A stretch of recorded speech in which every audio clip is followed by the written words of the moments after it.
So who's the angel, who's the devil, though? That's the real question between Solomon and Johnny. I'd like to think I'm always an angel. Cyberpunk.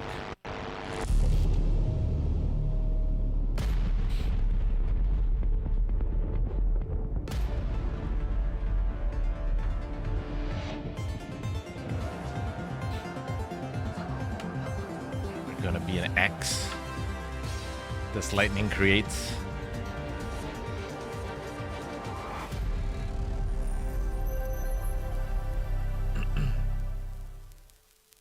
Not quite.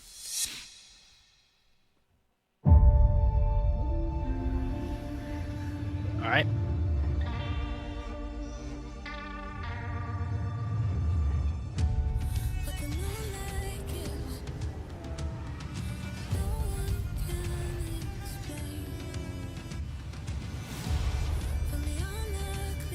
I'm hoping we see maybe more in the Star Wars game a little bit. Maybe they're waiting for Ubisoft to say some stuff. Yeah.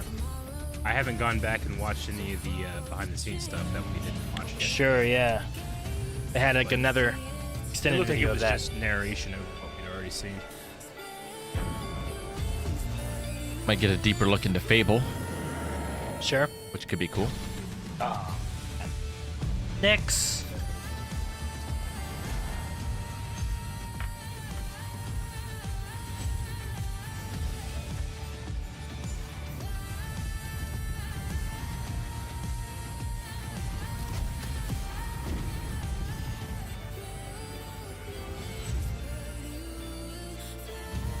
I think playing City Skylines like you play multiplayer Dwarf Fortress, where like I have the city for a year and then I give it over to Eric, and you see what he does with it, and then you give it to someone else. That guy was doing a zip line with a chicken. He was.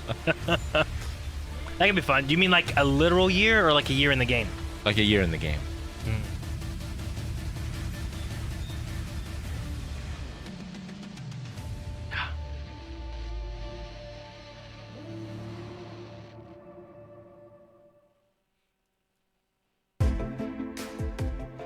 Welcome to the Xbox Games Showcase Extended.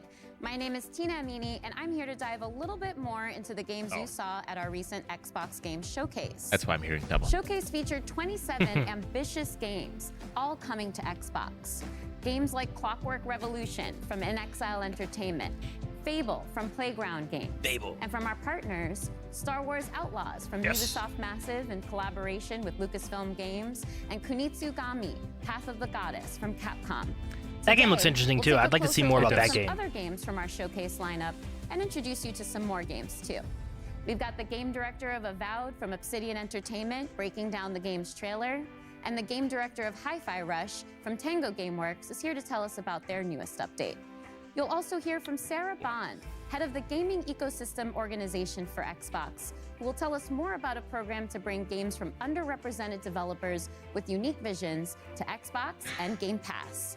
And we may just have a few other fun guests in store for you too, so stay tuned. But first, let's check out the rainy streets and sinister markets of Cyberpunk 2077 Phantom Liberty. It's Idris Elba. Hello everyone. I'm really excited to welcome you to this exclusive Xbox store over Black Market, one of the locations in Dogtown that you are going to be able to explore in Cyberpunk 2077 People were saying this is changing Phantom a lot Liberty. of the game. Cyberpunk is? Yeah, As you can see, it looks like Dogtown like a welcomes you overhaul. with an as open part of arms. this, there will be like a free update that changes a lot of This the is core Black gameplay Market, stuff. a That'd be cool. location where you as a player, as a mercenary, you can obtain unique cyberware and weapons, things that you cannot find anywhere in this world. Dogtown is a part of Flamingos. Mexico, but has its own very distinct look and vibe. It's outside of the jurisdiction of NCPD, attracting all kinds of eccentrics and dangerous characters. Radical mods, June. Dude, you can see his mouth hole. You mean this? Yeah, you can. His face hole, would you call it, Eric? Yeah, face hole, yeah, like Malik.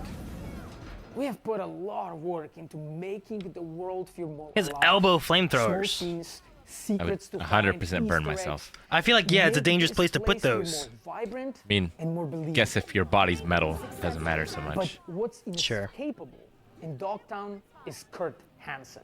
Kurt is a leader of Borges militia who rules Dogtown with an iron fist. You've come to the right place. NCPD, gang wars, not in Dogtown. Taxes, who the needs them?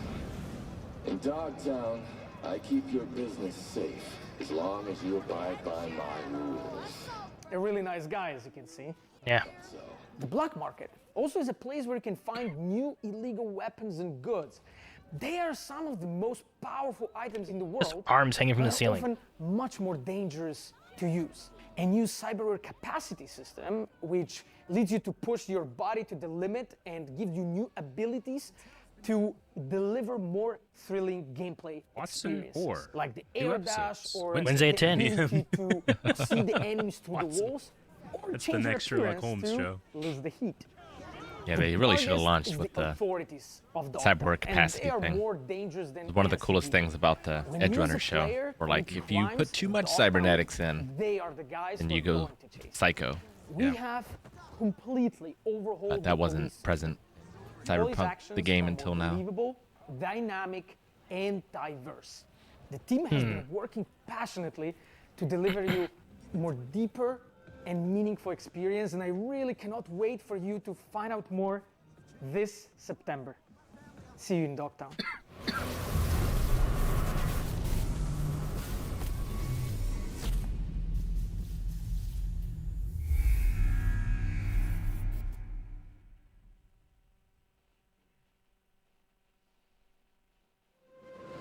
We're not done talking about CD Projekt Red's next dive into the story between V and Johnny just yet. In fact, we're here with the voice and stylings of Johnny Silverhand, Keanu Reeves himself. Hey. Welcome. Thank you. It's a pleasure to be here. Likewise. Well, Phantom Liberty introduces He always us uses to his an hands. I love entirely it. new location 'Cause I always in talk with my Night hands, City. too. It's called Dogtown. It's this devastated place. It's controlled by a militia. But I think you know more about it than I do. So how would you describe it to players? Night City has its own kind of levels to it, and I think Dogtown is kind of going down to a darker place. It's dystopian. It has a tension to it, and this undercurrent of kind of violence, you know, like, and struggle. You know, can I swear? Yeah. Shit's gone down. Yeah. Can I swear? Dogtown. Please, Oh, please do. I like that tagline. Yeah, and it's just, you know, I mean, hopefully it'll be fun for people to play there. It's hard to believe that there's an underbelly to the underbelly Yes, that that's is Night good. City. More than he talked in John Wick 4. I'm a little scared, but in a good way. No, it's a Yeah. good way. I mean, we're all kind of drawn to, we're all moths to the flame, aren't we? And there's a lot of flame in Dogtown. Well, if anyone can take it on, it's V, so that certainly Yeah. gives me the confidence. Yeah, Visa Survivor, Exactly. Oh, yeah. you know? And we just saw a tour of Dogtown, too, so we got a little bit of that Oh, cool. ambiance, and we can see what the environment is like. People are getting beat up. It's not good. It's, yeah, It's not the friendliest place to be. You gotta be prepared for it, truly. yeah. But in our tour, we also hear a recording from a Colonel Kurt Hansen. Who's this guy? Because he seems pretty dangerous, too. Yeah, that guy. No, I'm sorry, I can't say that. My inner Johnny came out. I think that's good. We know the tone now. That guy. Well, I mean, he's ex-military, military too, ruthless, power hungry, manipulative, Ugh. and Johnny doesn't like him. I could see that. I mean, Night City in Is he general meant to is the look kind like of place Michael that Rooker? breeds that kind of character. I saw that a little bit, and I saw Yeah. someone else, and I can't think of what the guy's name Let's is. talk about Johnny Like- as a person instead of this horrible person known as Colonel Kurt Hansen. I don't know about this guy, but people like Johnny, and I think it's interesting because we know him to be opinionated. He's radical. We've seen that in Cyberpunk 2077 in the main campaign, but as we get to know him, he's got a sensitive side too. He can actually be quite caring. That's what makes it so much fun. He is outspoken. He's a little grumpy, and he has a right to be. He's been used, he's been abused, he's been abandoned. And I think that through that kind of hardness of his outside, there is a vulnerability to him. And I think what's great about it is I get to play that character in so many different ways, and so the range of it is cool. And especially for the player, you get to see these moments in flashbacks. You start to understand he's a product of his upbringing, truly, of his surrounding. Well, let's not get carried away. I mean, we can start talking about nature and nurture. I'm sorry, I keep dropping into Johnny, but yeah, I like his anger. I like his passion. I like what he stands for. He's really just looking for a fair shot, and I love that he's kind of going through music. That there's an artist side to him, and you know, I got some great speeches.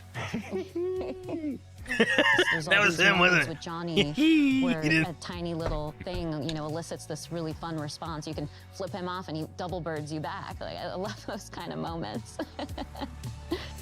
Or rock. I think another interesting lens of looking at him as we get into Phantom Liberty is his dynamic with Solomon Reed. So what can you tell me about Johnny's relationship with Idris Elba's character? I think Solomon has some things in common with Johnny in the sense of the military, the sense of being used, abused. You know, it's in the title, right? They're fighting for a liberty. You know, Solomon's kind of trying to reclaim his life, you know, and Johnny's doing the same thing. You know, it's Cyberpunk 2077, so it might start off as revenge, and it might end as revenge, but I think sometimes he feels like he's lashing out at the wind, you know? And I think Solomon has been living out in the kind of the desert of his life, right? Kind of hiding and harboring. Yeah. But I think he also has that kind of soft and hard side to him as well. So as somebody who's very familiar with thrillers, because you've starred in a few, what do you think about Phantom Liberty makes for a good spy thriller in particular? The quest to understand what's going on. So, and the kind of scavenger hunt of information, the mystery, the double crossing, what is true, what's fiction, what can you count on, you can't count on anything. That is really kind of amplified.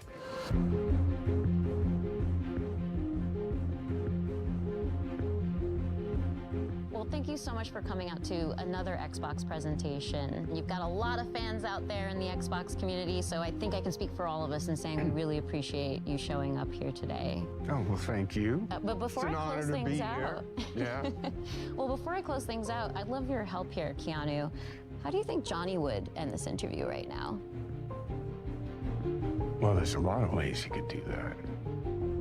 But, Tina, pleasure to meet you. Oh, is that how Johnny would do it? Yeah. Oh, thank you, Johnny. Nice to see such you. a pleasure to have you here. I thought you were going to kick down the camera or something, so. No, you see, he's respectful. You know, you're a good egg. Oh, thank you. You too. And I'll see you out there again soon.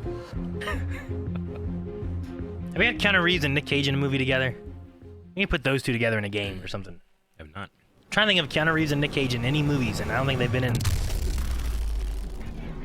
What the heck? What was this? What is this? It's the game Calvin played? Is it? Shoot. I forget what it's called. Yeah, I can't remember. High on Life? Is that Yeah, High on Life. Is this High on Life? it? It looks like it to me. Oh, I'm so sorry for dragging you all into this. High on Knife. Coming soon. Okay. All right. Shadowrun Returns. You think you live in. Shadowrun Returns is amazing. It's a pantomime. Theater. And if you get a glimpse behind the scenery, the stagecraft, you'll discover nothing but darkness. And once perceived, it will swallow you whole. think he's in trouble. I'm in a race against this darkness. A race to locate an ancient ruin. A tower Mummies. of unspeakable power. I need the best of the best. But they're all Tower of dead. power, too sweet to be sour. Looks like a XCOM style of So play. I'll use you. Yeah, they're tactical RPGs. Scoundrels. Studio Thieves. stuff. Cutthroats. The best of the worst.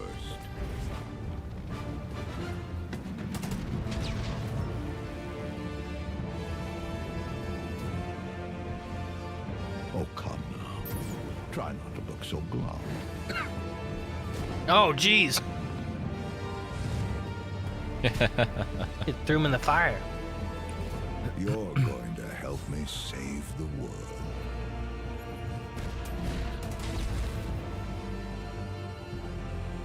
The Lamplighters League. It's like Indiana Jones Yeah, or the Mummy. and the tower at the end of the world. Interesting. When it comes to RPG studios, I really like their Shadowrun Obsidian games. Entertainment is among the very best. Good stories, good From gameplay. Fallout New Vegas and the Outer Worlds to Star Wars Knights of the Old Republic 2 and Pentiment, Obsidian Games have placed their stamp on the genre. Joining us today for a closer look at Avowed is game director Carrie Patel. Carrie, I'm so excited to have you here. We just saw this big reveal of Avowed, and there's so many little bits of information in there that I want to dig out and pick your brain around. But before we get into all that, I'm assuming that you don't need to have played Pillars 1 or 2 to really get into Avowed. You're absolutely right. You don't need to have played Pillars 1 or 2. You can come to the world of Avowed fresh. We want this to be a welcoming experience to new players. But if you are a returning fan, there are some recognizable tidbits. For people who have played Pillars 1 or 2, can you tease any more of just those general connections to the universe? And no major spoilers, of course. Yeah. There are a couple returning characters that players might recognize from Deadfire in particular. Players who have played the original games will recognize some of the parts of the world and some of the factions. The Adirian Empire plays pretty heavily into the world of Avowed, so all of that will be familiar to returning players. We do start to see some of that Pillars universe now in the Avowed setting, which is really exciting, and it's looking amazing so far. But can you confirm one thing for me? Are we still in Aora? We're still in Aora, and specifically we're in a region called the Living Lands. So again, returning Pillars fans will recognize the Living Lands as this otherworldly Pillars is Pillars of frontier. Eternity, It's very right? remote. That what It's it's called? relatively unknown. It's this very dramatic landscape full of all of these different valleys with these unique biomes and creatures. Just a really unique visual perspective. And it's a wonderful frontiersy spot that's set for adventure. There's a lot that's undiscovered. And so that's the part of Aora that we're introducing players to in Avowed. And we also see a character talking to us in the trailer. He seems like he might be a companion, because that would be a very Obsidian thing to do. So what's going on with that? Yes, this is Kai, and he is one of the first companions you meet in the game. He's an Amawa. That's one of the unique species of the world of Aora. And Kai as a character brings a balance of this really battle-hardened perspective. barrel of the He's gun. seen a lot. He's served as a soldier and a mercenary, but he also has a really unique sense of humor. So he brings a spirit of levity and camaraderie to the party as well. And as he's talking to us, he's also kind of conveying, well, he's straight up saying that he's afraid of you and your abilities. But it's not like the heroes are the only powerful beings in this universe. So I'm curious what that means for who we are as the player character. Are we a watcher again, like in Pillars 1 and 2? Or maybe we have some connections to the spirit realm and beyond that gives us these terrifying abilities? So you're not a watcher this time, but you do have a unique soul connection to the world that gives you a connection to the Living Lands and to some of the more mysterious forces at work there. The player is also being sent as an envoy of the Adirian Empire, and so they come with both a very mysterious aura, but also a certain sense of political urgency. Kai also mentions a plague. That's another bit of detail that we get within the trailer. We see a very concerning growth on a lot of the creatures in the world. What can you tell us about this plague? I can't say too Last of much Us. just yet, except that it is a unique soul plague that is devouring the Living Lands, and part of the player's mission in being sent here is to investigate and try to stop it. We also saw a lot of combat in the trailer, and we see dual-wielding pistols, we see spells, we see swords, we see just a ton of abilities. A lot that actually is really reminiscent of the Pillars universe too, but those were isometric top-down view games, and Avowed is a first-person game. So how did the team approach that same kind of fantasy combat, but but in the first person for Avowed? So we wanted to take that same depth and breadth of play styles and combat abilities and player fantasies, where you can play someone who's very magically attuned, more traditional fighter or ranger, and really invest in whatever play style is most appealing to you personally. We wanted to take that depth and breadth and translate it into a first-person experience, where Of you can shooting feel the visceral nature icicles of and the attacks, then hitting feel them. the dynamism and the momentum of those attacks as you're executing them, and that means including a range of options like, as you noted, dual-wielding pistols, which is one of my favorites because you don't see that often in fantasy RPGs, but also traditional sword and board, a whole host of magical abilities, a lot of things that'll be both a little bit familiar but hopefully new to players as well. And I've got one more question for you because I know the audience is going to want to know this one, but just how big is this game? So it's going to be roughly comparable to something like Knights of the Old Republic 2 or The Outer Worlds. It is set up as a series of interconnected open zones that players can explore at their own pace. You can invest in discovering every nook and cranny in the world, discovering every secret, finding every side quest, meeting every character, or you can have a much more focused experience. And it's really up to players and how much time they want to spend in the Living Lands, but I'm hopeful that they're going to spend a lot of time with us once Avowed releases. Well, count me in as one of those players because I definitely want to read and hear every line of dialogue, everything everyone has to tell me, and discover every inch of the Living Lands. Well, thank you again so much for being here, Carrie. This has been so insightful and fun. Thank you, Tina. This has been a pleasure. That was just a taste of I what you read can chat. expect from I think Obsidian the interview Entertainment lady when does Avowed a lands pretty next good job year of on Xbox, questions that PC, she's and asking. Game Pass. Yeah, Tina. Yeah. Yeah. Sometimes you get interviewers and it feels like they were just kind of brought in last minute or they have no idea what's going on. I did not play any of the Pillars games, I didn't either. so I'm not familiar with that universe. 퍼스트 디센던트는 언리얼 엔진 5를 사용한 차세대 3인칭 루트 슈터 게임으로 엑스박스 시리즈 X와 That's a S, big 엑스박스 person. 1을 포함해 콘솔과 PC 크로스 플레이가 가능하고 프리투 플레이로 즐기실 수 있도록 개발 중입니다. 퍼스트 디센던트에서 플레이어는 계승자가 되어 looter shooter. 인류의 생존을 위해 침략자들의 맞서 싸우게 됩니다. That's why it looks kind of like 계승자는 Warframe a little 플레이어의 bit. 캐릭터로서 다양하고 개성적인 컨셉과 전투 스타일을 가지고 있습니다. 플레이어는 계승자를 통해 잉그리스 대륙을 탐험하며 스토리를 체험하고 다양한 임무를 혼자서 혹은 협동 플레이로 수행하게 됩니다. 또한 최대 4인 협동 플레이로 거대 보스와의 레이드를 경험할 수 있습니다. Gotta pick 거대 between 보스별 watching the visuals and reading. That's why I like dub. 밀도 높은 팀 플레이를 체험할 수 있습니다. So I'm like, do I want to watch the gameplay or 현재 개발 know the 중에 information? 베타 테스트에서 플레이어분들에게 받은 피드백을 개선하는 작업과 신규 컨텐츠의 개발을 병행하고 있습니다. 지금 보시는 화면은 Guess I can read it to you. 엑스박스 You get 시리즈 the best of X의 both worlds. 실제 게임 플레이 영상입니다. 언리얼 엔진 5를 활용한 높은 퀄리티의 guess. 기술이 안정적으로 돌아가도록 But then you don't get to 개발 watch. 중에 있습니다. can do 신규 both. 계승자 역시 개발 중에 있는데요. 이 계승자는 물을 이용한 독특한 컨셉의 플레이를 경험할 수 있도록 The 디자인되었습니다. character models look really 또한 good. Ah, cool. 자기장을 이용한 방어 능력과 비행 스킬을 지닌 새로운 캐릭터도 개발하고 있습니다. Where don't you see water powers and 플레이어분들이 something like 더 this? 많은 탐험을 하고 몰입감 넘치는 Magnetic 스토리를 field for 경험할 수 defense. 있도록 다양한 환경의 신규 맵을 개발하고 있으며 새로운 타입의 보스 레이드 역시 지속적으로 개발하고 있습니다. 그리고 많은 분들이 Giant boss raids 예측했던 seem 코스메틱 fun. 시스템도 도입 중에 있는데요. 캐릭터들마다 다양한 컨셉의 스킨을 제공할 예정이며 꾸미기 아이템을 통해 개성을 마음껏 뽐낼 수 있도록 지원할 예정입니다. 가장 많은 피드백을 받았던 그래플링 훅은 시스템을 완전히 변경하였습니다. 변경된 그래플링 훅은 조작에 따른 회전과 이동 시 grappling 가속 hooking 감속을 지원하여 조작의 재미를 훨씬 더 You just grapple 증대하였습니다. anything? 이 밖에도 피드백을 반영하여 Anything that's yellow. 모션, Well, 총기 that was just a wall, I think. Yeah, I know. 지속적으로 개선해 나가고 있으며 Ah, 계승자 cool. 스킬을 개조할 수 있는 시스템도 Pew, pew, 개발 중에 pew, pew. 있습니다. 게임 It's like, 사운드 Penny from 또한 Ruby. 유명 게임 작곡가인 Yeah. 스티븐 바튼과 협업하여 보다 풍성한 청각적 경험을 제공하기 위해 준비 중에 있습니다. 마지막으로 여러분께서 가장 기다리실 소식을 전해드리겠습니다. 현재 저희는 연내 출시를 목표로 하고 있으며 그에 앞서 8월 엑스박스 시리즈 X와 S를 포함한 콘솔과 PC에서 Crossplay 크로스플레이 beta 베타 test. 테스트를 진행할 예정입니다. So 베타 Xboxes and 테스트는 PC? 8월 22일부터 8월 28일까지 일주일간 진행되며 Including the 오늘부터 Xbox One. 공식 홈페이지를 통해 신청하실 수 있으니 플레이어분들의 많은 참여를 부탁드리겠습니다. Be the first descendant.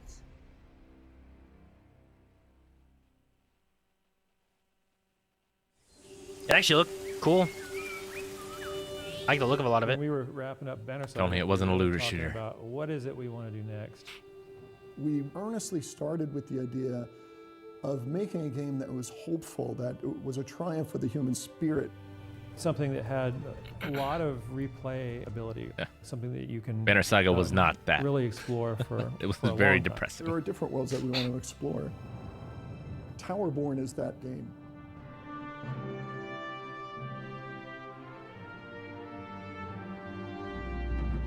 Towerborne is a fast-paced action RPG. It's a co-op game. You can play it online. You can play it on a couch with your friends and family. Everybody's moving through the world map together. As the players move out, they start breadcrumbing the storyline that is being told. It's a couch? Yeah. From the world map, you Play it get on a couch. into fun, They're on a couch. fast combat. They are, but they're not playing it. You come out of that with resources and crafting. Or are they? And with all their new loot, they can go back to the Belfry.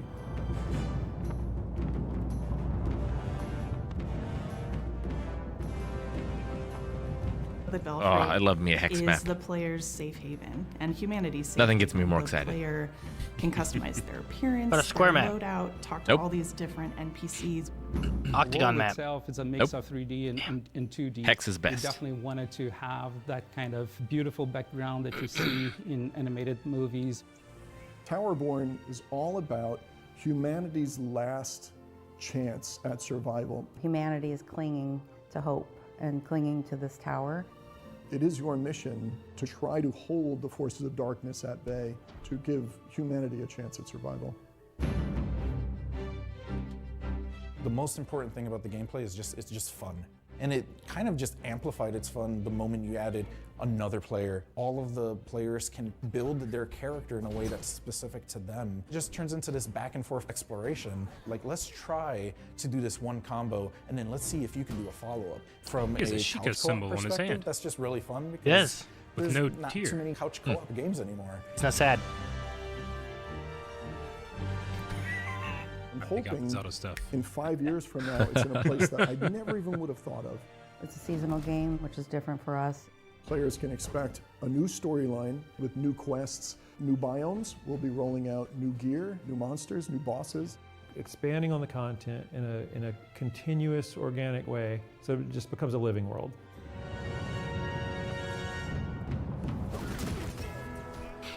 When we started Seasonal Starlight, has me a we little decided, afraid. But other than that, just make it seems games pretty cool. that we feel strongly about and we want to play.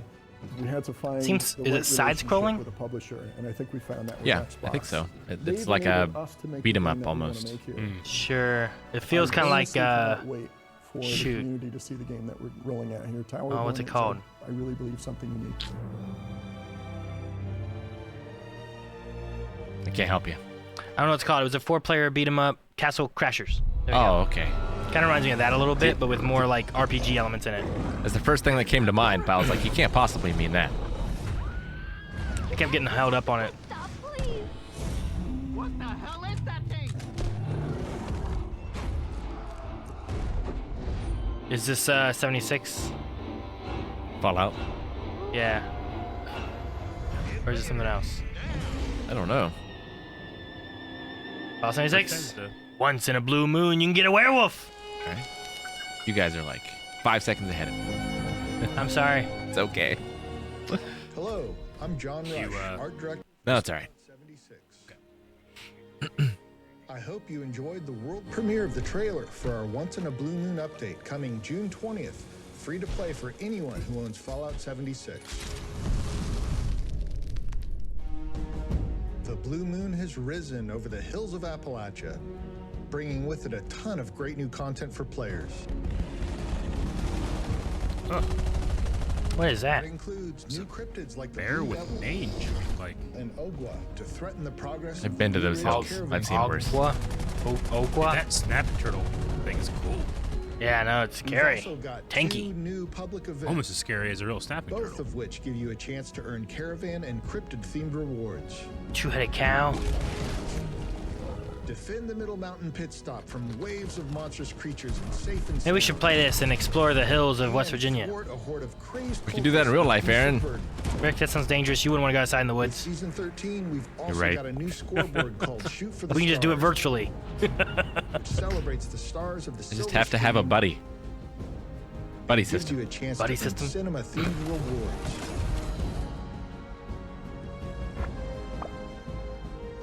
And we're not done yet. I know my brother-in-laws play it. They enjoy it. Next year, we're taking players 76? to Atlantic Yeah. City. They played it more recently. They didn't play it back in the day. For the opportunity to win big. Do your part in helping the Blue Ridge Caravan Company and earn rewards along the way. Once in a Blue Moon is coming June 20th. Appalachia is coming at you. We'll see you there. Appalachia. Appalachia is coming at you. Be the new West Virginia slogan. I've heard Appalachia and Appalachia both. What's this? So I don't know. It could be interchangeable. Hi-Fi Rush.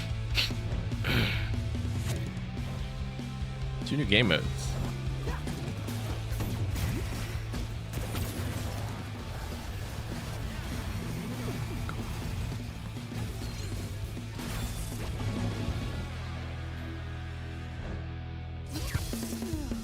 What happened now? Uh-oh.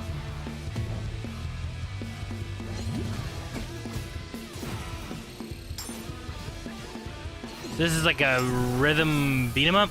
Yep. This game just, for me, came out of nowhere, but it was really good.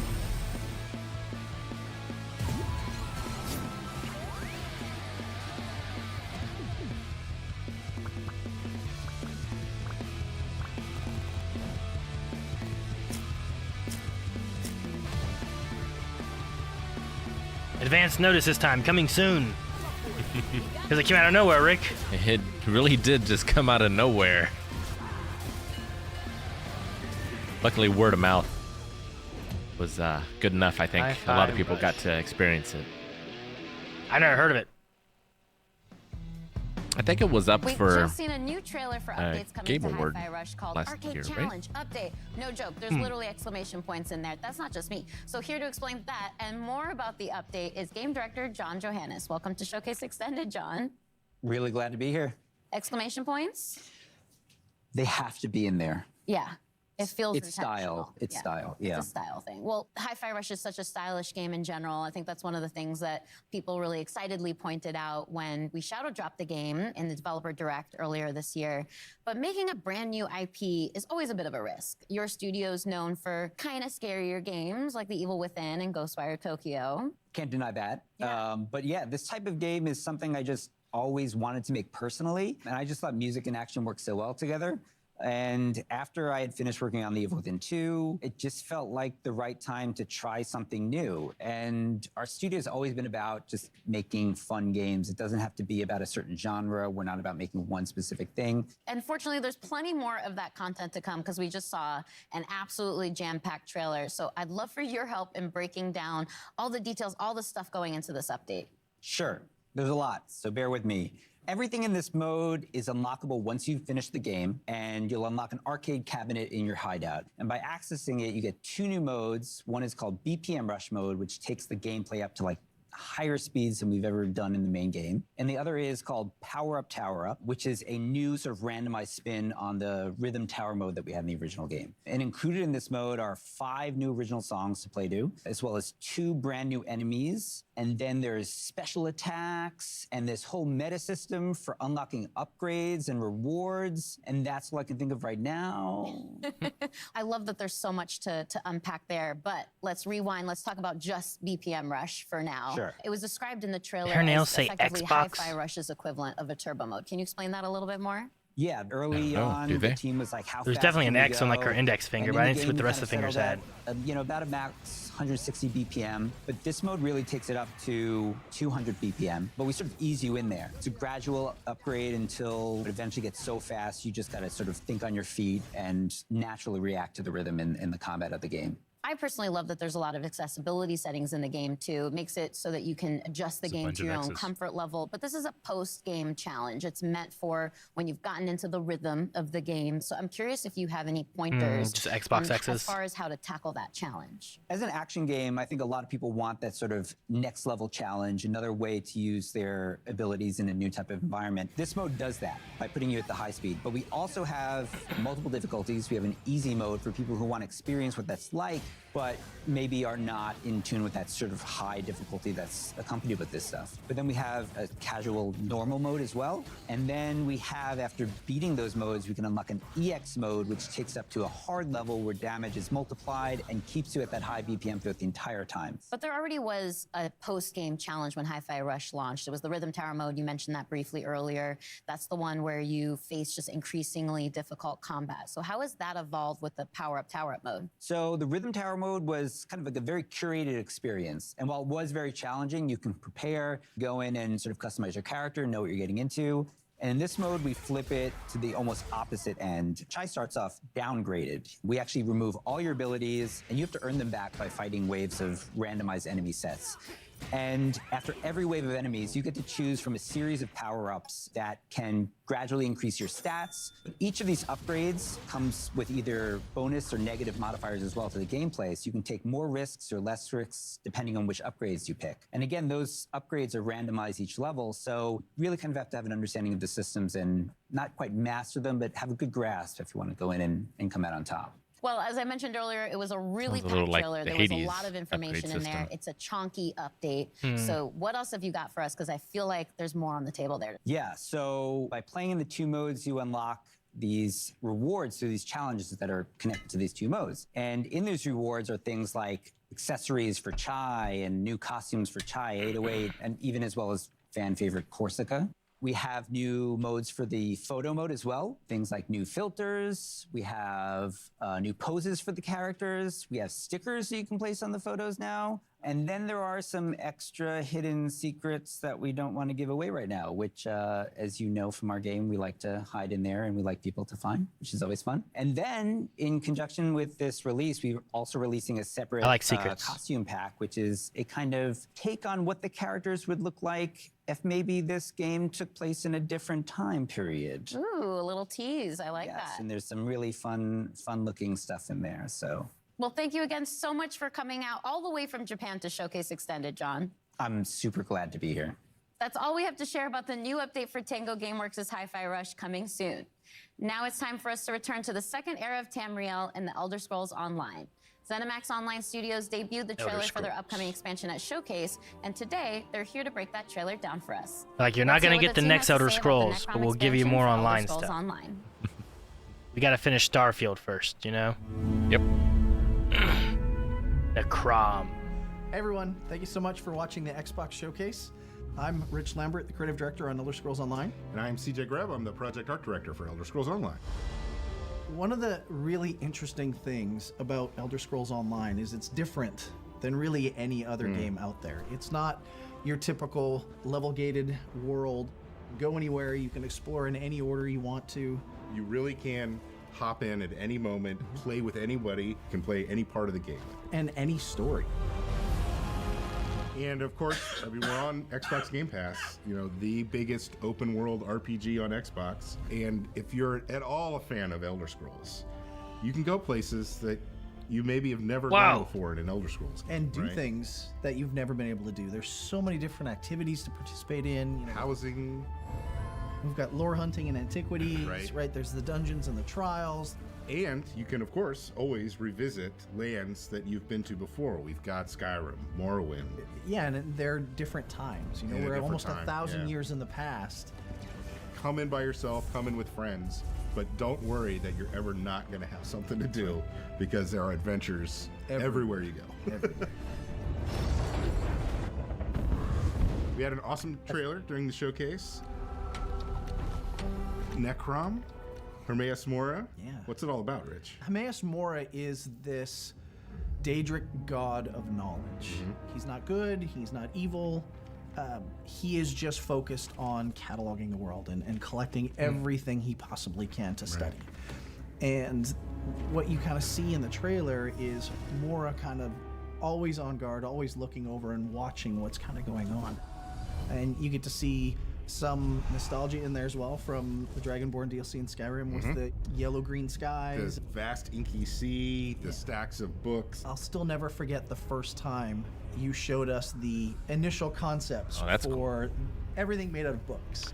That is kind of neat, yeah. At that going, oh my God, how are we going to do this? They're all books. We always try to honor the past, right? Because when we go back to areas that people who play Elder Scrolls games have played, they know these lands. We want them to feel like they're coming home, right? But we have the chance to add a little into the mix. The art team was able to really play with kind of cool, unique monsters. Yeah, we were given some great places to go for new monsters in the zone. I think it has so many legs. We were looking at making a creature that would kind of freeze you in terror as soon as you saw it, and a creature that has a deeper connection to the overall story of the zone. We've also got the Tavani Peninsula, kind of the Morrowind vibe. It's always fun to go back to this part of Tamriel because it's one of the most imaginative and sort of like visually expressive things that has ever been created for an Elder Scrolls world. And then, of course, Necrom City itself. This ancient city that, is rumored to have been built, even before the Tribunal was even established. Right. Being able to play with that and look at that architecture and this ancient city of the dead. And you guys gave us a new class to do. The Arcanist draws their powers from Hermaeus Mora. We really challenged ourselves and the team to make something that didn't feel like anything else that we have built. Everything we've been talking about sounds amazing, but when do we actually get to play it? Necrom launches on Xbox June 20th, and we can't wait for everybody to get in there and see this amazing content that we've created. It's like a week away. Yep. Thanks, everyone, for watching us during the showcase and watching us today. Lots of exciting stuff coming for ESO in the future. We'll see you in Tamriel.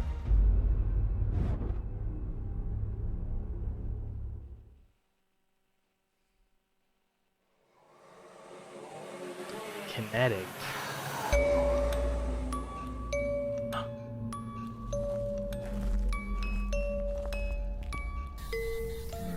Wait. Outlast? No. No. Rick, it's that game you can never say. Faz? Yeah. Oh, thank God Eric said it first. Dang it. I didn't want to say it. I wanted to see what he guessed. Hey, man, whenever I can guess, I need to be able to throw it out there. Coming to consoles. Rick's guessing all the time.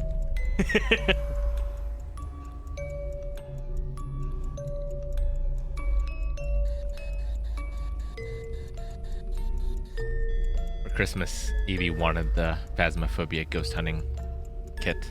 The gear. Yeah. Yeah, like all the different gear. When's this stuff gonna hit the fan? Uh-oh. Uh-oh. Cross-platform. Cross-platform. Dang it. Stop. No, I did. Oh, man. That's interesting. Cross-platform. Cross-platform on consoles and stuff. IBS World News. 番組をご覧の皆様、こんにちは。エグゾプライマルディレクターの平岡です。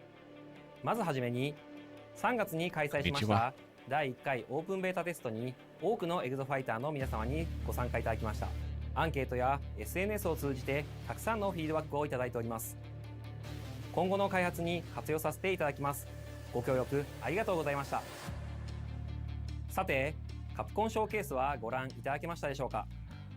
その中で発表しましたが、第2回オープンベータテストの開催が決定しました。 It's just so many dinosaurs. That's so cool to shield a dinosaur. Or to punch a raptor. ここからは番組をご覧の皆様に新情報を紹介します。まずはサベージガントレットという新たなモードです。 To be like King Kong. サベージガントレットは内容が毎週切り替わる特別なミッションに wrestle a triceratops, you know? 世界中のファイターとクリアタイムを競うというモードに。 But Zangief would give it a try. ディノサバイバルとは違い、出現する恐竜やフィールドが遊ぶたびには変化せず、全世界のプレイヤーが同じ内容のミッションに挑みます。 Same objectives and everything. 恐竜が出現する位置にあらかじめトリプルスレッドを設置しています。出現してきたらこのようにスカイウェーブのグラビトンケージと合わせて起爆。一網打尽にできました。ミッションは画面上部に表示されている恐竜 That guy の would 討 stay 伐 up なんで there. すが、サベージガントレットでは目標以外の恐竜が出現することが少なくありません。もちろん討伐せずに無視することもできますが、ミッション達成の妨げになる可能性があります。倒すか倒さないかはプレイヤーの作戦次第です。 It seems like the high ground would be 目 good. 標を達成したら次のミッションへ。 That's where their ゲ mouths ームの流 are. れはディノサバイバルと同じなので Not the すんなり進める Stegosaurus. と思います。何やら次のミッションに備えてエグゾスーツを着替えているようですね。なるほど。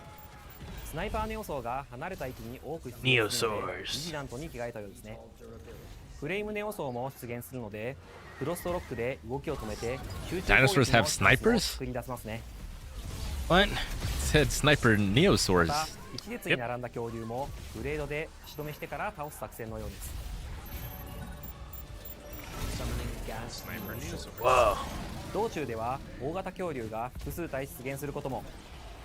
サベージガントレットはエンドコンテンツに相当するモードなので、基本的にはミッションの難易度は高く設定されています。 That's モ cool. ジュールの強化、組み合わせはもちろん、チームメンバー Reminds の me ス of ーツ構 Farrah's 成など、 ultimate from よく考え Overwatch. て挑んでみてください。 Congratulations. That was サベージガントレットをクリアすると、このようにクリアタイムが表示されます。その後、 You compare it against everyone else's time? ランクによる評価がされます。次はバリアントスーツを紹介します。バリアントスーツはデフォルトのエグゾスーツとは異なる性質の武器を装備しており、戦い方が変化したスーツです。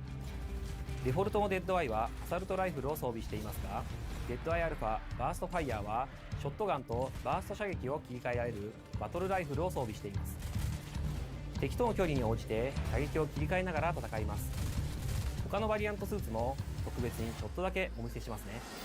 ゼファーアルファ、エナジーチャクラン、 Like throwing boomerangs. ロケットホップ、 I like that アルファ、 Chakra. マークスマン、ロードブロックアルファ、フォートレスシール Yes, I want to be as far away from the dinosaurs as possible, please. ド、村雨アルファ、フロストグレイブ、フリーガーアルファ、チャージショットガン、 That's pretty cool too. リッチドクターアルファ、デュアリティビーム、 Duality beam. スカイウェーブアルファ、サンダークラップ、 That's cool. ニンバスアルファ、ダブルバレル。 Oh, he's dual wielding. バリアントスーツは発売後のタイトルアップデートで遊べるようになります。エグゾプライマルは発売後も定期的にアップデートを行っていきます。シーズンごとに新たなゲームコンテンツを追加していきますのでご期待ください。本日はありがとうございました。それではウォーゲームでお会いしましょう。レッツマッシブ。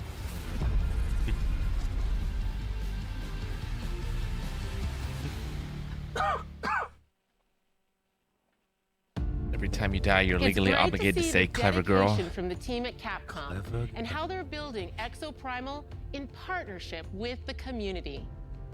Gaming has the power to immerse us in worlds and perspectives we'd never otherwise experience. We can fight How did Tina dinosaurs, go? transport to a dystopian future, explore the universe, and conjure magic.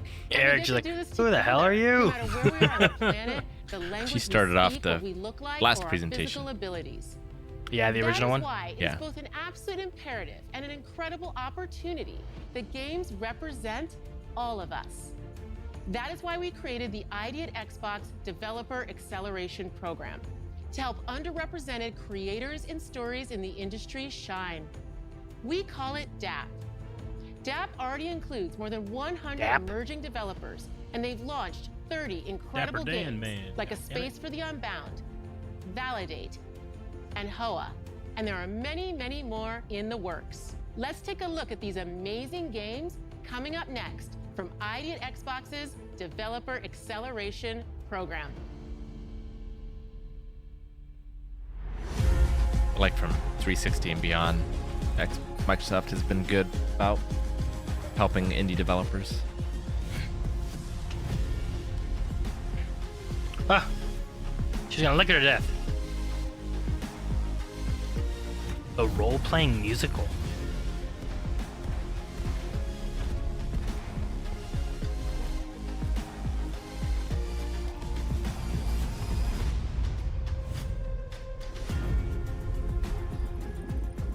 Take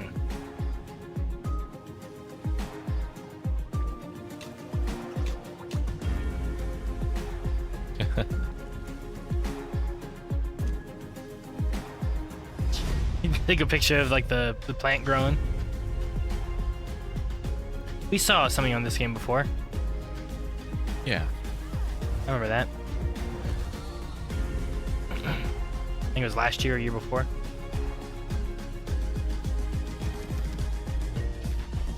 El Paso elsewhere.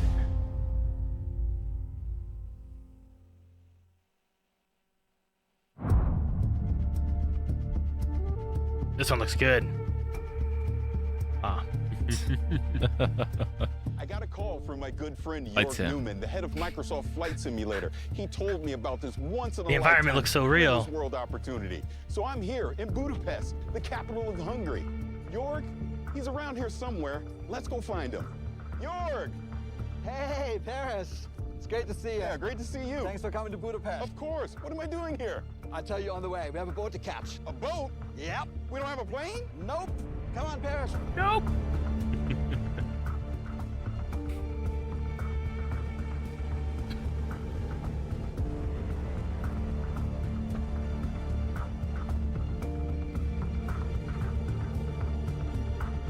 York, what is this place? What kind of aircraft are you storing in here? Ha, dude, it's much cooler than that. All right, Paris, are you ready for Is it gonna be the Dune aircraft in here? That'd be sweet. It's much cooler than that, he said. You said it was for the flight sim, right? That we're doing?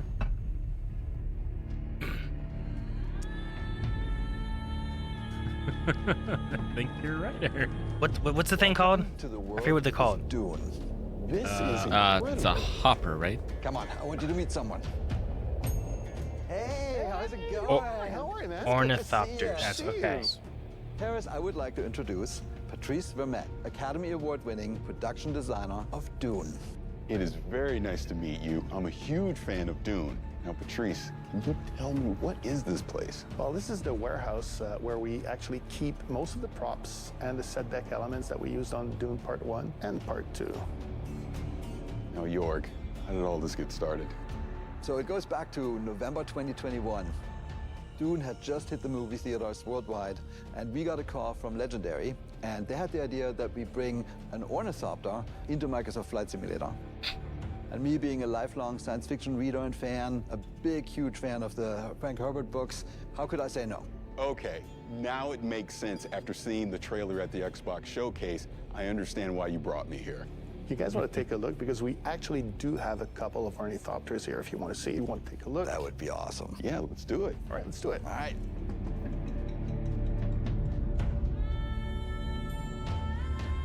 Look at this. It's a one-on-one real-sized That's ornithopter. cool. It's amazing. Sure, Yeah. thank you. Denis likes things to be plausible, so that's why they were built to look military, rugged, and stealth. Now, here's the most important question. Were they built to fly? Funny you mentioned, because I've been asked that question on a couple of occasions. No, they don't fly. They Dang. are heavy. They're 11 tons. So York, 11 you had to tons. get this working in the game. How did you do this in Flight Sim? Yeah, it was actually interesting. So in general, ornithopters can fly and do fly. This particular one, given that it weighs 11 tons, that's going to be a little bit harder, specifically because it's not really doing the ornithopter bird flap. It does oscillation of the blades. And we currently don't have the material science to get the thrust and the lift. But on Arrakis, I think this is absolutely possible. And in Flight Sim, we made it work. Patrice, we're here. Can we go in? Absolutely. All right, let's do it. Normally we'd go in through the climbing up the landing gear, but this will do.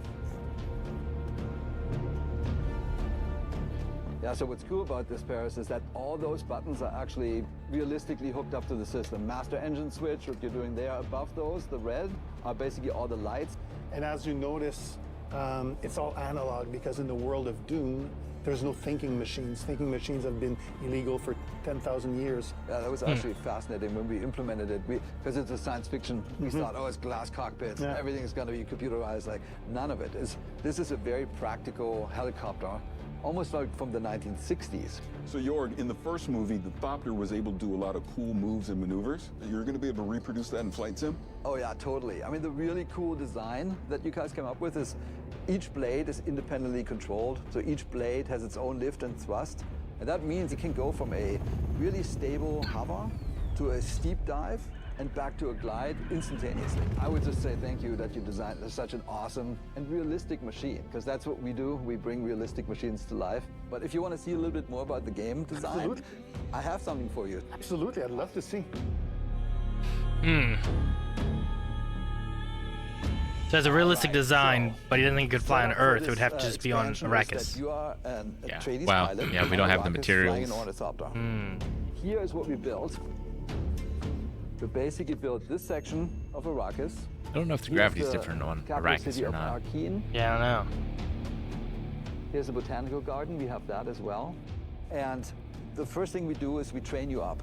The fast takeoff, fast landing, and then the deep dive. And then we take you to some of the extreme locations, like the bow of the cliff, the hole in the rock, the red chasm. You really have to show your pilot skills. And then, towards the end, then there's a secret mission, which I can't talk about today, but that basically wraps up the experience. It's gonna be great. Super exciting. Hey. It was great to see you again. There's a whole little like mission that you're on with that Thank ship. you for coming. Yeah, so much. like it. Whole new environment. All right, Jorg. Where to next? Well, I don't know what they eat on Arrakis, but this is Budapest, and I hear they have excellent goulash. I know a place. Goulash. Let's go. No, don't cut away from the goulash. No goulash for you, Eric.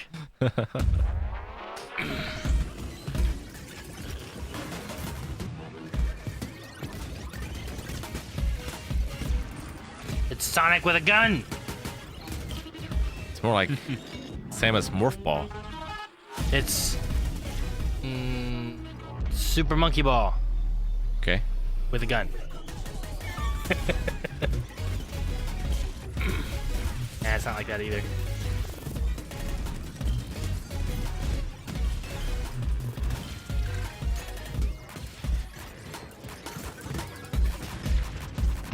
Seems really fun. Marble Madness mixed with Doom. Doom. I don't know. You're I shooting guess. Yeah. Go. What's the word? Mecha? I guess it's an A. Okay, I see it. Stuff. Go Mecha. I couldn't make out that last letter. I'm like, is it an O? A Z? Oh, not boats.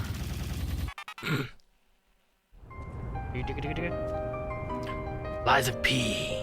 Lies of P is a thrilling Souls-like that takes the story of Pinocchio, turns it on its head, and sets it against the darkly elegant backdrop of the Belle Epoque era.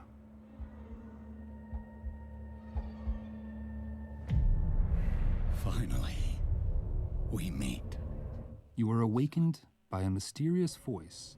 Can you hear me?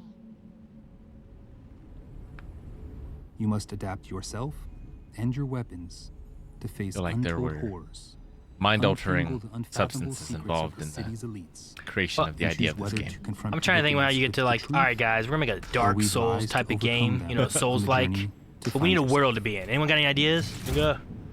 Pinocchio?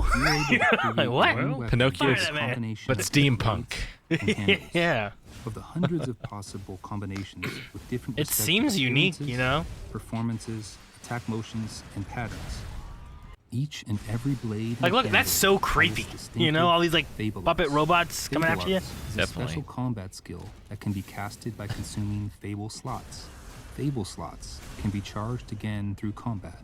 Select your own special skills to vanquish your enemies. The Legion arm is a prosthetic on P's left arm. That's cool. The Legion arm can exhibit special Pinocchio's abilities in by public consuming the domain Legion by now, right? gauge, providing yeah. you an I eclectic think combat so. experience. Why there's so many. So, puppets are all there are? I highly Like you doubt can't it. You'll have to face just all have sorts of monsters. like Disney's Pinocchio Puppets anywhere. only being one But of them. the character itself. You're not quite done yet. Bone-chilling bosses await you. Oh. Don Grundy. Oh yeah, that upside down baby face, If the Rick. boss seems too intimidating, Ugh. you might want to get help from a specter. In boss matches, is it like the you can summon online? a specter that will assist you in battle. With a bit of help, you will be able to defeat bosses with more ease.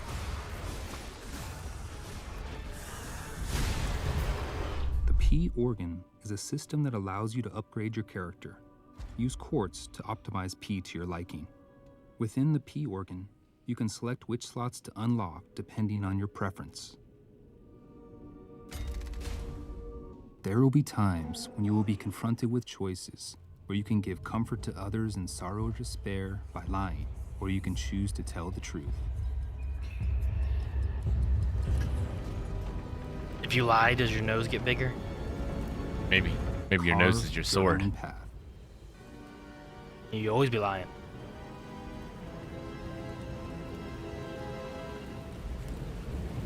Meet Liza P on Xbox One, Xbox Series, and Game Pass. Coming to you this September 19th. Just an interesting concept. And I like that the little like Jiminy Cricket looking light was like in a lantern. Yeah. Is our Like a little ambition cage. To sink you into Senua's world and story. To do this, it's critical that we make it as easy as possible for you to suspend your disbelief. One key method of achieving this is our use of performance capture. This is definitely a game I need to see more on to understand. The trailer left me confused. Yeah, Hellblade didn't give a whole lot.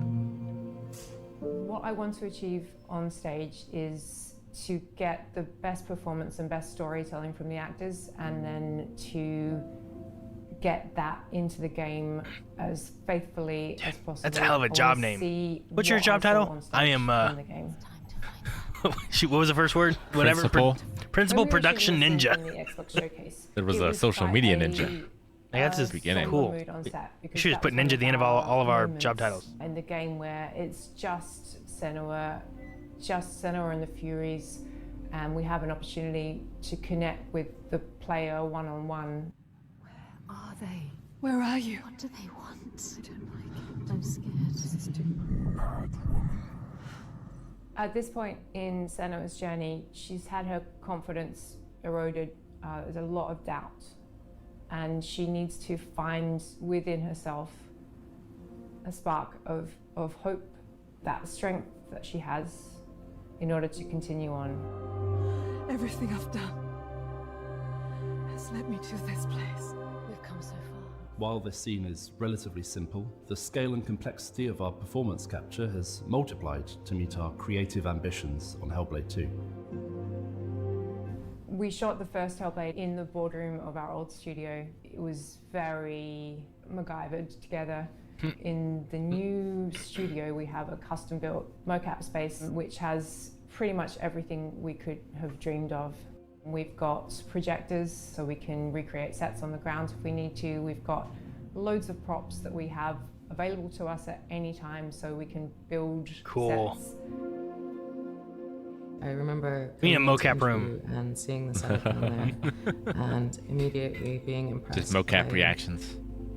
The clear commitment that had been made to underpinning great true-to-life performance with great quality data.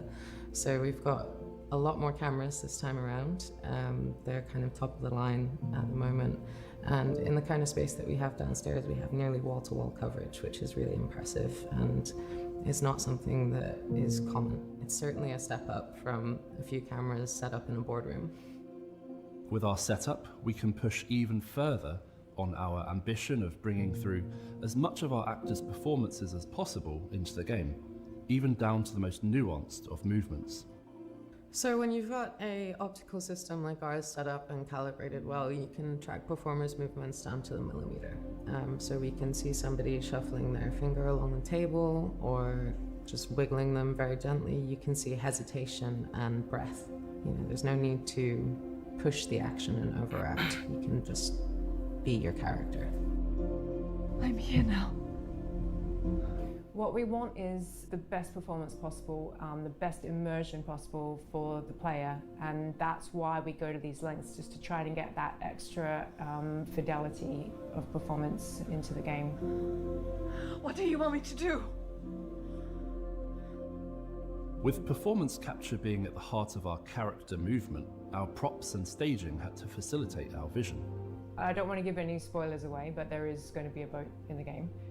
That boat will have several characters on board. Cool. We wanted to be able to capture That's neat. the motion of a boat across multiple characters simultaneously. There's all these people pulling it up and down on the pulleys, trying to the space to be able to get that one. Look at that. That one guy's up in the air. I know, right? That guy had to pull that guy. I want to be credited as a wave. Moved any number of ways to create that kind of pitch and yaw and roll that you would get on the ocean. And we got our actors up onto this boat and captured scene with high waves and a storm, and we got incredible data from really, really amazing. The most important part of my role is to make sure that story gets told, and having these wonderful actors we're working with bring their talents to bear on these characters has been such an amazing experience.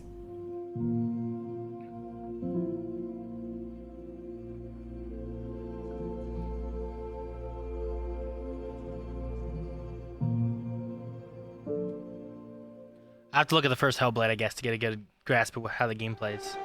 My name's Larry. I've never played the first one. This is Major Nelson. Welcome to FanFest. I'm excited to be here. Here we go.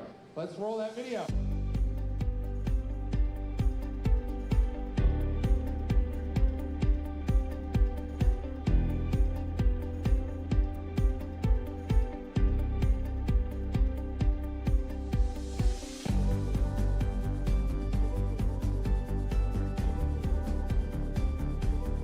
Yeah.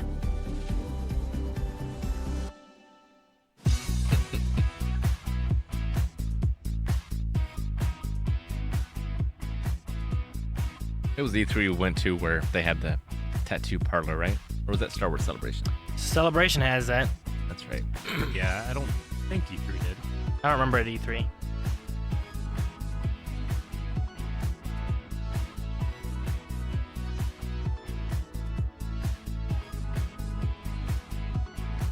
Obrigado.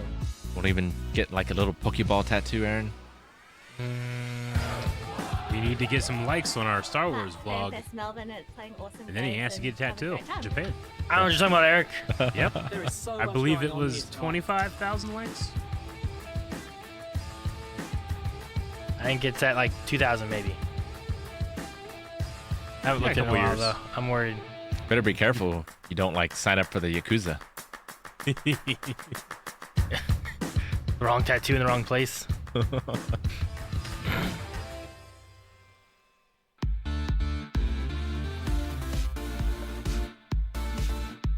So are these different events for this year that is going on? I mean, these seem to have already happened. Yeah, I know. They're just doing like a recap of all the various things around the world they went I just felt like it's like for the initial showcase and then just things they had around the world for the showcase maybe. You know how we had like some people in a room? Xbox. Yeah. Honestly, I've never felt so good to be part of Xbox in my life. I'm just wandering around. I've been talking to people, and everybody is so excited about what's to come. We really put a lot of emphasis on Matt empowering Booty. creative risk, Matt and there's Booty. so much excitement for what we're going to be able to deliver going I'm into sure he's heard Look at that Family Feud they had. games in 2024 that we Oh, haven't yeah. talked about yet. Did you So see that? our mission, I did. Our strategy is to bring the joy That of was gaming cool. to everybody, no matter where they want to play, how they want to play. And I just feel, a real responsibility, a real privilege, excitement that we get to be the ones to build those games that are going to be at the center of no matter what we do. If you haven't seen it, check out Reactive Review on our channel. Good things came out of that booty. Hi, I'm Sebastian, and I'm the community manager for Clip that. Lightyear Frontier. Today, I'll be playing with Kelly, Anita, and Carolina to explore the new multiplayer features Lightyear Frontier has to offer. Good morning, good morning, good morning. Today, we should continue building up the base we started yesterday. I'm gonna get We'll need whiplash. more resources and it'll Seems be weird the faster thing we if just work had to together go into this collect now. them. Can two of you work on that? Yeah, let's go. Dude, there's like a tractor that mech? purple It mech does looks look like a great. tractor, yeah. Didn't it look like a tractor on the bottom? Yeah, look, it's on diesel. Dang, the farm looks pretty good with all Let's the see the gun smoke. crops. Yeah, I know, right? I'm looking forward to making the farm even bigger. We have Work mech on, tractors, I making think. the home This is look a little cool. bit better, and then I'll come down and help you out. Great. I'll see you in a bit then. Dude, I get my dad in this game. What do you want to focus Can you imagine? He's like, all right, let's do it. There's one game I I like. can get wood to start with, and then you can help me get some aluminum. I'll get some stone also then. That should cover a lot of what we need for crafting and building. Once we've finished, How much let's has head back farming and help with equipment the changed in your buildings. dad's lifetime? Resupply to the rescue. How's it going up there? Well, he no think longer I've got a needs a good bunch idea of what I kids to want do all things the to hay. Look like from up here. Nice. Oh, there's so many good choices. I know, right? Oof. But I think that looks good. Can't wait to see it. There are loads of aluminium here. They're actually pretty strong, so we can do it faster if we both drill. Let's work together and see what else. That's we can neat. find So here. you shoot a After drill we in and bring it this back, loosens everything I'll up. take a look in some other regions to see what materials they have. I'm done up here, so I'll come join you. Oh, my inventory is getting full from this harvest. I think we should build some like silos or crates to store it all. Yeah, we should probably build a fence around those two as well, so we can protect the harvest. Great idea. Protect it from what? Get on it. Here we go. I'll help with the silos next. Yo, anyone need materials? Cause we got a ton of stuff. Yes, please. Oh my gosh. Protected from those Fantastic. wascally rabbits. Do you want us to start helping you build? Yes, please, please, please. All on it. What do you think of the layout? Yeah, it looks great to me. This is I'm almost done with the garbage. fences here. That's cool. We do have a silo. Hey, everyone! I was going for more materials and I found some ruins over there. Really? Jump in your mechs and come see this. Ruins. Oh, wow, what is this? You get to fight in the mechs? Because that would be cool too. That door is huge. Wow. I wonder what's inside though. Tomorrow we should totally find a way to open this. Let's head back to the base and see what we can do.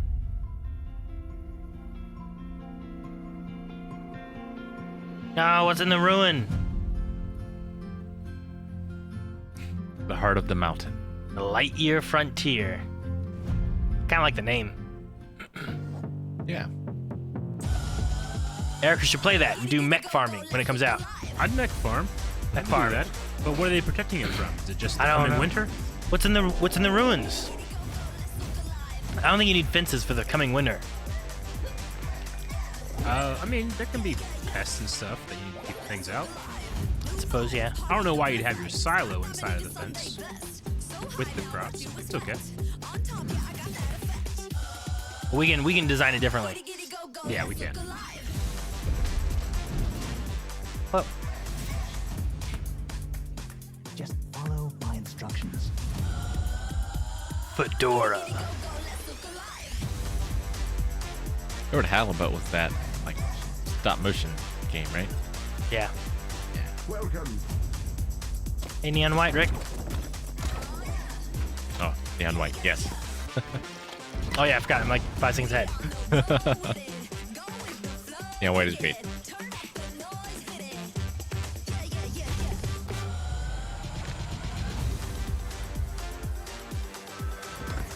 The Page Master. Oh, book walker. Never mind. I don't think they need to be remaking the Page Master video game for the SNES. No, they just need to make a new one. Maybe. Better one.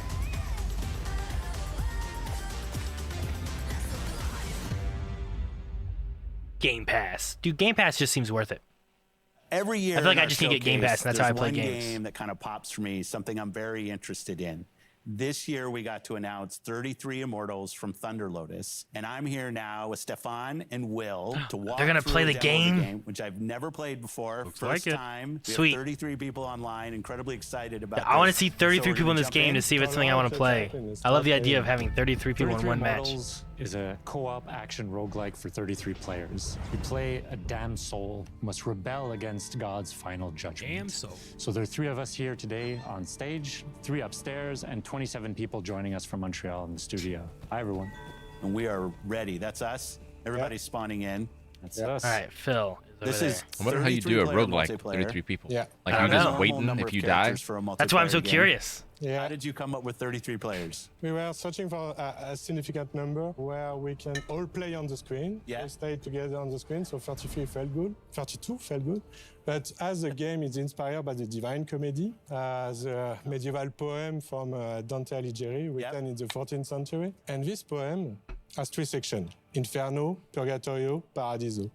Each section has 33 chapters. And so we say, oh, Let's do 33 I players. love it. I love it. 33 Immortals. Man, I love what you said, Will, that when you guys started this game, there weren't even 33 people at the studio. So you didn't have enough people in the studio to fill out the full roster of the game. Yeah. Which is such an awesome point. It's a challenge. It's a challenge when you're trying to do that. I love it. Okay, so no two runs are the same. We're actually spawning in a different position, a different situation. We are in the cemetery. If you hold the left trigger, the world map is going to show up. Oh, you're in And different we can see areas. that we are 33 right now, actually. Okay. In Inferno, but we are scattered around the world. Oh, we're not all in the same place. Yeah, because we all have to complete torture chambers. Got it. To make the game progress. Okay. And we are located at the southwest of Inferno. Yeah. And so the closest torture chambers is to the east. Okay. So let's go there. Got it. Okay, let's continue down south towards the first torture chambers. This one. Oh, is this? You need to have 6 people to do it. The soundtrack, what's going on? The music's kind of cool. Thank you. That's This how is, they keep it Max manageable. LL, who's actually Maybe, done yeah, and you guys music on split all off of and our try to do games. things. And And you're in Montreal. We are in Montreal, yes. The whole Close to one of our XGS studios in Compulsion. Yes. It's also in Showcase. Yes. I love the community of game creators in Montreal. Absolutely. It's always important to be well surrounded and all that. So We didn't talk about your first game, Spiritfarer. yeah, I loved. I thought it was fantastic. Thank you, yeah. It was great. now, as you can see, yeah, with only being this is 6 doesn't not look too Spiritfarer. chaotic. No, but like, how do you think about that from a studio standpoint? Having such, I mean, Well, for us- I would say they're stylized games, but Yeah, outside absolutely. of that, very different games. We're not worried about, genre. Our goal is really to just try and make unique, immersive, creative experiences. I assume that everyone gets the players same love and that abilities? they want to play for.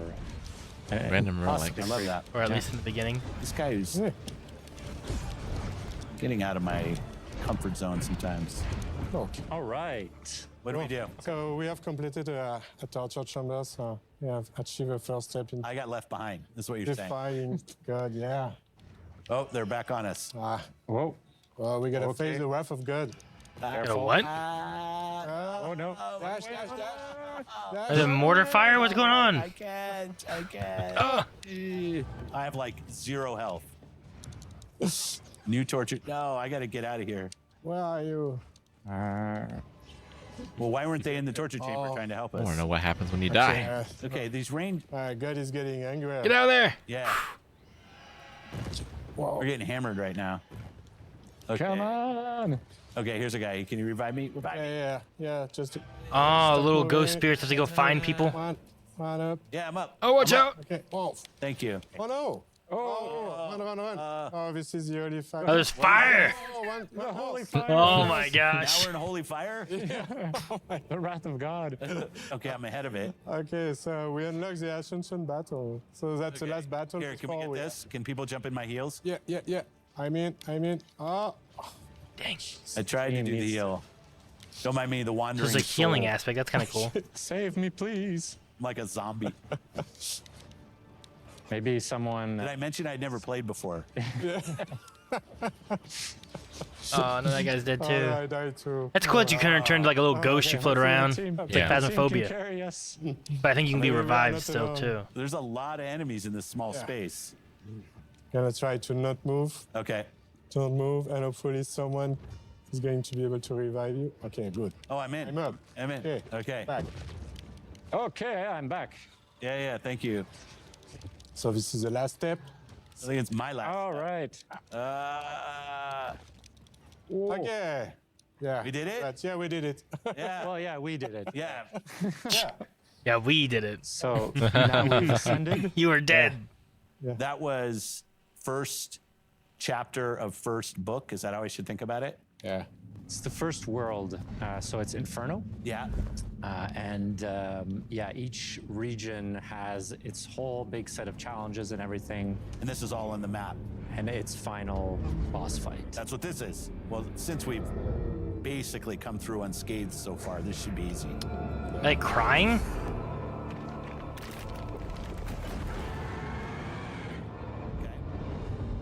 Huh. You saved us from having to kill the final boss. Yeah.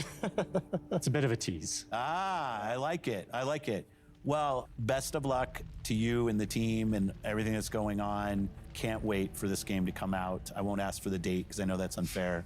But it was great to have in the show and great for you to come down and we got the opportunity to play. So thank you for that. Thank you so much. Thank you so much for having us. Thanks for watching Showcase Extended. I love these opportunities to show more about everything that you saw in the showcase itself. Thanks to everybody that supported us and have a great week. Thanks, everybody. Oh, that's it. I was hoping for another Star Wars one, but oh well. Alrighty. I wish more of them had more of that live demo play. The demo play, I think, is one of my favorite things to have, just to be able to see what it's like. Yeah. Get actually excited for playing, yeah. Even Exoprimal had like a guy talking you through what the game was going to be, and you're seeing the gameplay happening, like cutting back and forth. Yep. Even just having that is helpful. The cinematics for announcements are okay, but I like to know what the game's going to be like. And while 33 Immortals didn't look as chaotic and filled with like 33 people as I thought it would be, like I still think the idea of like a Hades-ish, a roguelike type of co-op game would be fun. Yeah. It seems really cool. Trying to think of what else we saw that was extra that we didn't have before, because most of it, like we were expecting, was expanding upon what we had already seen. And there's a few things I think they did well with on that. Like 33 Immortals was one of them, where I wanted to see how that kind of played out, but we didn't get as much for like Hellblade. I think the behind the scenes was really cool. Yeah. But I want to see more of the game kind of aspect of it.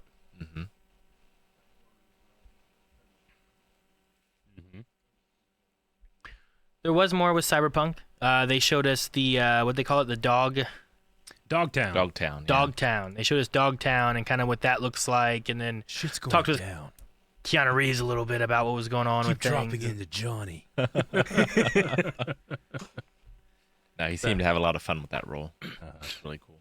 Yeah, some of my favorite things was having like Nick Cage come out on stage and having like Keanu do, interviews and stuff like that too. Yeah, it's just fun to see those kind of guys like being involved in the gaming.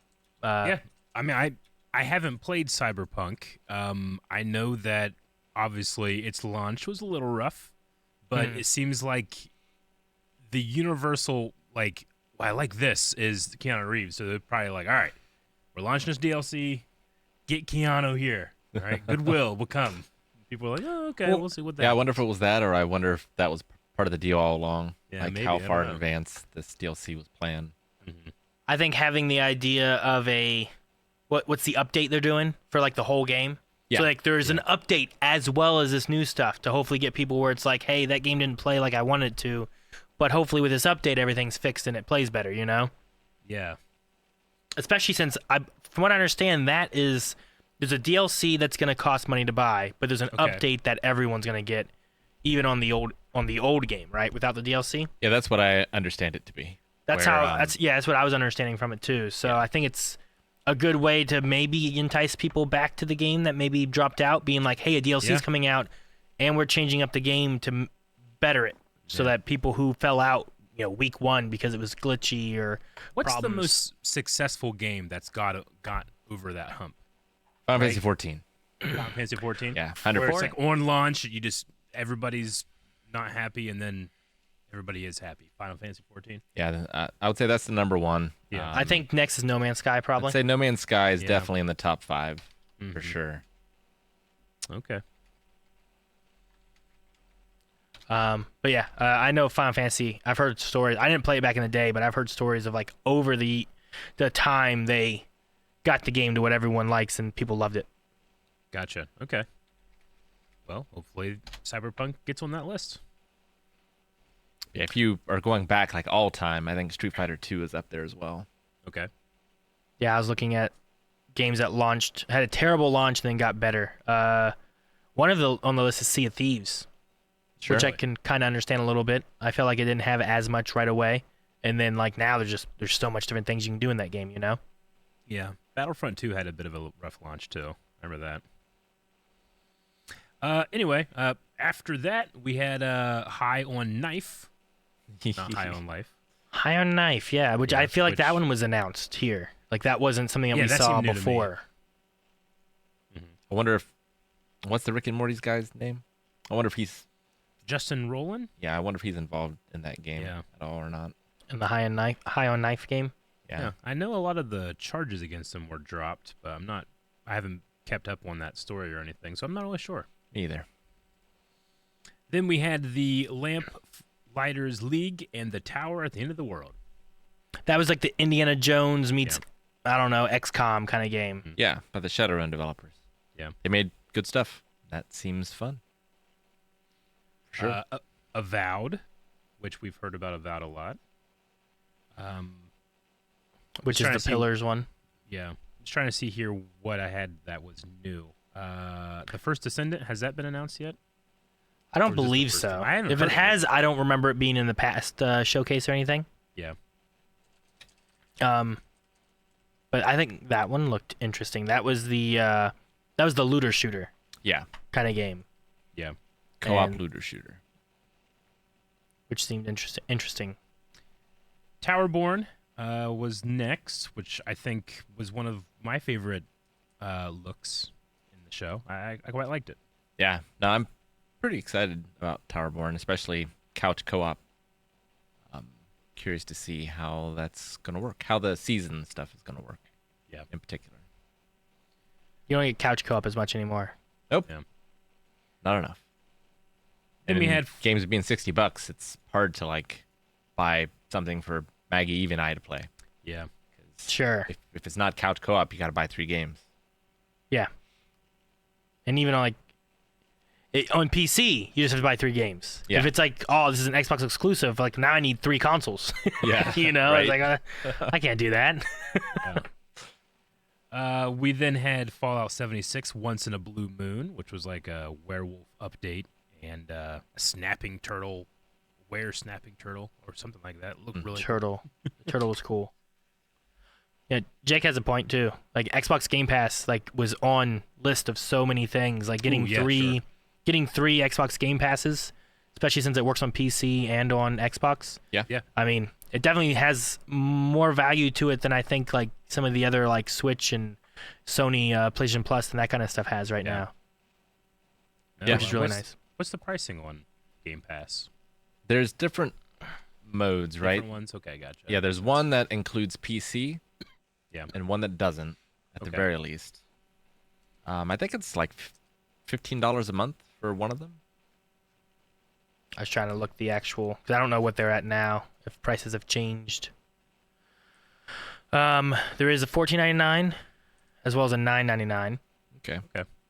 $14.99 looks like the ultimate one that includes the 100 high quality games across PC, console, and mobile devices. Yeah. New games added all the time. What else is there? That's the main gist of a lot of that, I think. You also get like Xbox Live Gold includes deals with gold games with gold and a library of top EA titles, which is also in the $9.99 Game Pass one.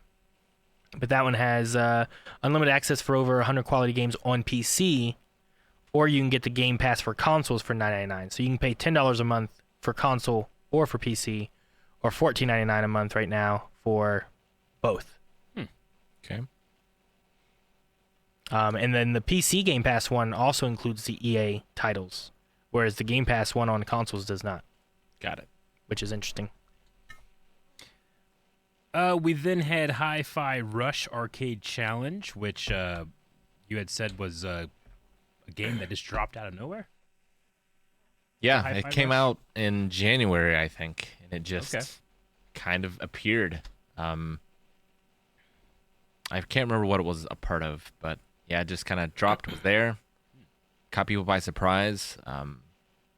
Much different than what that studio has done before, like Evil Within and such. Just a really cool, fresh, new IP in a year full of remakes. Yeah. Huh. So cool stuff. Elder Scrolls Online Necrom was next after that. Just some information from the developers, and I don't have much experience with those, but I did get the sense that, man, they said it's the biggest open world on Xbox, right? and it's like combining the worlds of the different games all into one thing. That's pretty cool. Yeah. I mean, the ideas of having these Elder Scroll games and then online is you're in all of that, right? You're here where Morrowind went and where Oblivion went and where Skyrim went, and you're supposed to like slowly. But 1,000 years in the past, so things are a little different, but you can recognize them. That's pretty cool. Like Knights of the Old Republic style. Yeah. So that's pretty cool. And then I think the DLC comes out for that one here, just like 7 days. Yep. Phasmophobia getting some new stuff On console. on console early access. Yeah. It got real fast there at the end, but just the idea of console and cross-platform between everything, I was like, well, that's really cool. I wasn't wonder expecting if, that. You'll be able to do VR on the PlayStation version. Oh, yeah. I could see that. There's some games that let you just put it on. You still play with the controller and everything, but you do it in VR. Yeah. That would be fun. And, Youth of Eagle. Just having cross-platform in general. There's some games where I'm like, why isn't it cross-platform? There was a long time when it was, what was it? Was it Rocket League or something? There was a game like that where I'm like, it's on everything, but I can't play with my friends who are playing on that one, you know? Yeah. So it's just so nice to be able to have, like, when you have these games being put out on so many consoles, whether it's like Call of Duties or Rocket Leagues or whatever, just having them on everything where you can play with your friends no matter what console they're playing on is just great. Yeah. Like, I might entice someone to play with me who has it on a different console, you know? Sure. So why not have that? More information on Exoprimal, and they had sniping dinosaurs. They did indeed. So, sounds scary. The Developer Acceleration Program, more information about trying to highlight developers that maybe don't get the limelight as much. No, yeah, that's been good stuff. Even like back when I was doing game stuff, the stuff with the independent developers, the tools that they provided, allowed a lot of games that probably never would have seen the light of day happen otherwise. We got stuff like Braid out of that program, so really cool stuff. And this one seems to be more focused on like diversity in teams and in the games that are coming out, but the idea is still kind of the same, and it's nice to see. Microsoft Flight. Go ahead. Oh no, I saw someone mention it in chat, but I was looking up Phasmophobia has like early access on Xbox, but then it will be coming in August to PS5 and PlayStation VR 2 in August. It will be on VR. Okay, it looks like. Cool. So there will be a VR aspect for PlayStation, but I think that they're having like an extra Xbox like early access thing, like an early access for it. Yeah. But yeah, VR available, so that's cool. Sorry. Now, no, it's all good. The Microsoft Flight Simulator. They went to a warehouse and looked at a Dune ship. Very expensive, very heavy box. They did. That's what they did. And talked a little bit about some of the Dune tie-in stuff for that. We had Go Mecha Ball. Yes, that seemed fun, actually. It seemed like a good dual joystick shooter, maybe. Yeah. It's kind of hard to tell from the gameplay, but it seemed like I might try that one. Feel like we've seen a decent amount of Lies of P this week now. Sure, I have a better grasp on that game and what it is and everything too, and that it's not the Pinocchio I would think of, you know. Ain't your daddy's Pinocchio, no. The Hellblade 2 was more behind-the-scenes stuff. We already talked about that. They showed the Xbox Fan Fest events that happened all year that people went to and seemed to have a good time. The highlight for me was Lightyear Frontier with the mecha tractors. That I'll play it. I'll play mech trackers. I'll have a good time. That'll be good. Explore some ruins. It looks like it reminds me of like Stardew Valley, but like in a 3D environment with mechs. Yeah. Because like that's like you're building up a farm and stuff, but you also venture out and maybe find like, you know, creatures and monsters and stuff out in the wilderness. Are there villagers I can murder with the mechs? I don't know, Rick. There must be. Probably just us. Okay, that'll do. Then we showed a bunch of different games that are available on Game Pass, really showing how valuable that it seems that thing is. And then we ended with 33 Immortals with a live demo play, which was fun. Yeah. I wish more, like I said, I wish more games did that than some of the other stuff they do. But yeah, looked great. That was 20 different segments for this extended look into Xbox, Microsoft. And a really solid interviewer Oh yeah, Dina. That is not always the case. I think Tina did a good job. Yeah. There's definitely times I've had interviewers that are just, I don't know what they're going for, what they want, or why they're there. But I thought that it was a good mixture too of what they showed, where it's like a little bit more in depth of different games that we showcased on Sunday, I think it was. Yeah. Mm-hmm. But then also like, here's a couple new things that we haven't mentioned. Here's High on Knife. Here's the Phasmophobia stuff coming to consoles, and just little bits here and there. So I'm glad it wasn't just all a bunch of the same thing, but also a little new as well. Yeah. Agreed. All right, guys. I think that's it for the live streams and stuff that we'll be covering for any of the game stuff until we know more about anything else with like Nintendo showing anything. Because I don't think they've shown anything this month or whatnot. No. Yeah, for the near future. I mean, they're good for this month, I think. They can sit back. We did good. Dude, have a drink. When they sold out of digital copies of Tears of the Kingdom, I was like, oh my gosh. I didn't know you could do that. I didn't know that was a possibility. I mean, I never thought about it being a possibility, I guess, but clearly it is. So, good on them. Like 10 million copies in 3 days? I don't remember like how many it was. Something nuts. Yeah. Like super nuts. So, but yeah. Speaking of Tears of the Kingdom, Eric. Yep. No, I'll be playing Tears of the Kingdom later tonight at 6 p.m. So make sure you guys come right back here to twitch.tv/blindwave. Yeah. Should be a good time. And then, in the first 3 days, 10 million copies were sold. 10 million copies? Digitally, yeah, I believe. Sure. Not even counting the actual cartridges and stuff. So, but that's what it looks like. Yeah. So, there'll be that. I'll be back with Survivor tomorrow as well. It's been a week since I played that, so I'm excited to get it back into some Jedi Survivor. I'm in like the final act of the story and stuff. Things have been heating up and getting pretty fun, so don't want to miss those streams. I'm excited for more of that. Mm-hmm. All right. And then I think we're back with a regular podcast on Thursday. All right. Sounds good. All right, guys. Well, thank you so much. Thanks for joining us for some more game stuff. Make sure you guys follow Blind Wave Gaming, where we play games and we'll do game trailer reactions and all other gaming needs that you guys might have. So follow over there, and we'll see you guys next time. See ya. Bye.